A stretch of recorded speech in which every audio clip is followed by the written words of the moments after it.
शाहजहांपुर में खेत में गाय चली जाने पर दो पक्षों में विवाद हुआ। विवाद बढ़ने पर एक पक्ष ने बुजुर्ग मां बेटे को गोली मारकर घायल कर दिया। बचाव में आए परिवार के दो अन्य सगे भाइयों की भी लाठी डंडे से पिटाई कर दी। घायलों को लेकर परिजन थाने पहुंचे, जहां से मेडिकल कॉलेज के लिए भेजा गया।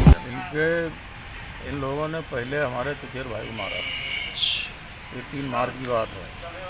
3 मार्च के बाद में हमने रिपोर्ट लिखाई, यहाँ डॉक्टरी भी हुई, लेकिन डॉक्टरी रिपोर्ट भी दबा दी गई। आज तक पुलिस वहाँ गई। 4 लोग उसमें थे। FIR होने के बाद भी कभी छुट्टा घूम रहे। अच्छा, आपने FIR करा दी थी? जी। पुलिस ने पकड़ा नहीं? बल्कि उनको थाने बुला के 51 में चालान और करवा दिया उनका, और बस छोड़ दिया पैसे लेके। और उसके बाद में कल उनके लड़के ने फिर हमारे खेत में जाके गाय छोड़ दी। उसे मना किया तो गाली गलौज करते हुए भाला कांटा लेके पहुँचे वहाँ से। 100 नंबर बुलाई, 100 नंबर ने आके समझौता करवा दिया, कोई बात नहीं। हम लोग अपना घर थे। आज सुबह उन्होंने कल से ही प्रोग्राम बना रहे थे लड़ाई लड़ने का।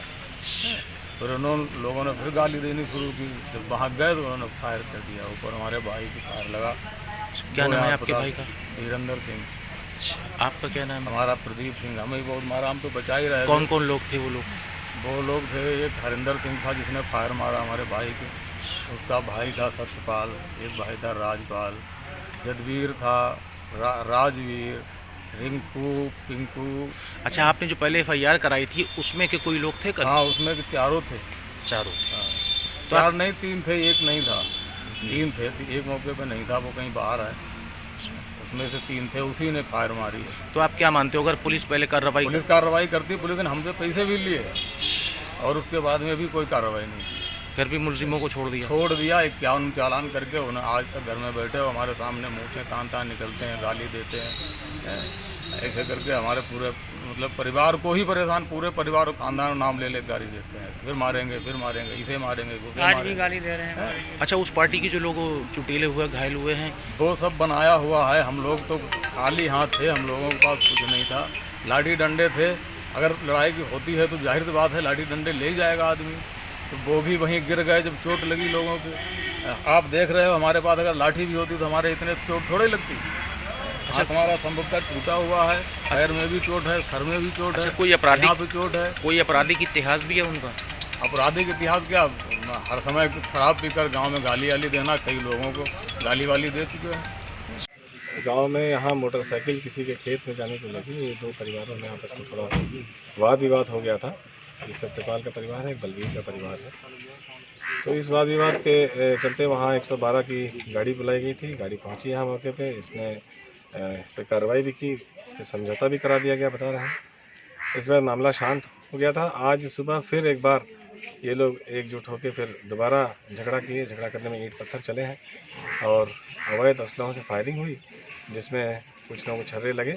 एक वीरेंद्र नाम के व्यक्ति को छर्रे अधिक लगने की वजह से उनकी मृत्यु जिला अस्पताल में हो गई है। शेष जो घायल हैं उनको उपचार हेतु यहाँ जिला अस्पताल में भेजा गया है। उनकी स्थिति सामान्य बताई जा रही है, खतरे से बाहर बताई जा रही है।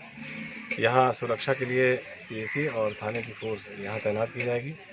अभियोग पंजीकृत कराया जा रहा है और जो भी इसमें संलिप्त हैं उनकी गिरफ्तारी तत्काल सुनिश्चित की जाएगी।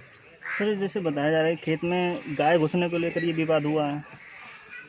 गाय घुसने को बता रहे हैं, कुछ को कहना है कि मोटरसाइकिल चली गई थी। तो विवाद तो बहुत ही मामूली है, इसमें कहीं कोई बहुत पुराना रंजिश वाली भूमिका नहीं है। तात्कालिक जो घटना हुई उसके चलते विवाद हो गया। विवाद का बता रहे निराकरण भी हो गया और उसके बाद आज पुनः सुबह जो है दोनों पक्ष लामबंद होकर एक दूसरे से गाली गलौज हुई। फिर आपस में ईंट पत्थर चले हैं, जिसके कारण ये घटना हुई है। सर, ये भी सुना जा रहा है कि मतलब 2-3 महीने पहले भी इन लोगों का विवाद हुआ था किसी बात को लेकर। इस बारे में अभी कोई प्रकाश में नहीं आई कोई बात। गहनता से इसकी पूछताछ की जाएगी। यदि कोई ऐसा प्रकाश में आया है मामला, पहले का अगर कोई भूमिका होगी तो उसके बारे में छानबीन की जाएगी।